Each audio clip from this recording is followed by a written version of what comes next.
Bonjour à tous, je m'appelle Mickaël Zonta et aujourd'hui je vais traiter la question, la problématique qui anime le monde de l'immobilier à chaque discussion. C'est faut-il ou non mettre un apport quand vous achetez un appartement, quand vous achetez un investissement locatif? Avant toute chose, je vous invite à vous abonner à ma chaîne si vous ne l'avez pas fait pour suivre quotidiennement mes conseils sur le monde de l'immobilier et plus précisément de l'investissement locatif.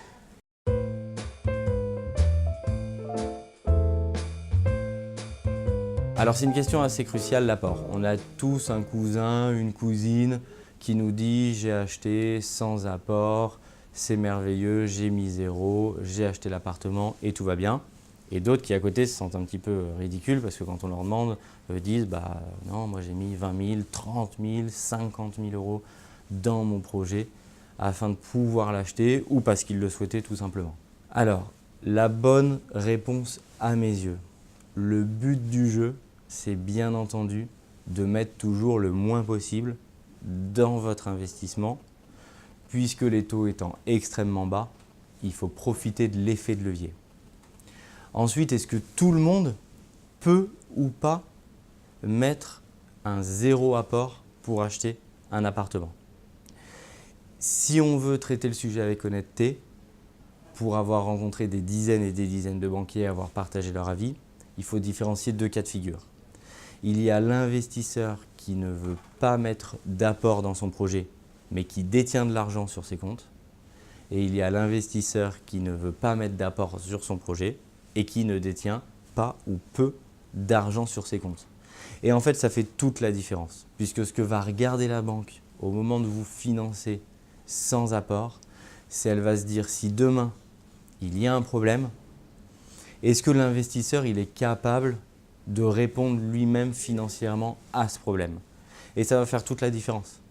Si la banque met zéro et que vous avez extrêmement peu d'argent sur votre compte, le taux effectivement que votre offre de prêt passe, il est faible. Il n'est pas impossible. Il y a des cas de figure tous les jours. Mais là, je parle vraiment en termes de sécurité demain, même pour vous-même et pour gérer votre investissement. Si dans la copropriété, vous avez un ravalement de façade, si vous avez une toiture à refaire et qu'on vous demande de sortir de l'argent, il faut pouvoir le faire à ce moment-là et ne pas vous mettre en difficulté, sinon c'est un échec pour votre investissement locatif. A l'inverse, si vous disposez effectivement d'un petit peu d'argent, le but du jeu est de plutôt tirer la couverture vers vous et d'en mettre le moins possible au départ. D'allonger au maximum votre durée de crédit de manière à diminuer votre mensualité et de faire au minimum une opération blanche, voire quelques euros ou quelques centaines d'euros de cash flow positif de manière à ce que votre opération soit parfaitement maîtrisée. Il n'y a pas de bonne réponse à cette question. Ce n'est pas ceux qui ont mis zéro dans leur projet qui ont réussi et ceux qui ont dû mettre de l'apport qui ont échoué. Certains de mes clients mettent volontairement de l'apport et pour certains même beaucoup, de manière à créer dès le départ un cash flow positif extrêmement fort de plusieurs centaines ou plusieurs milliers d'euros, 1000, 1500 euros de cash flow positif sur un projet de découpe par exemple, dès le départ.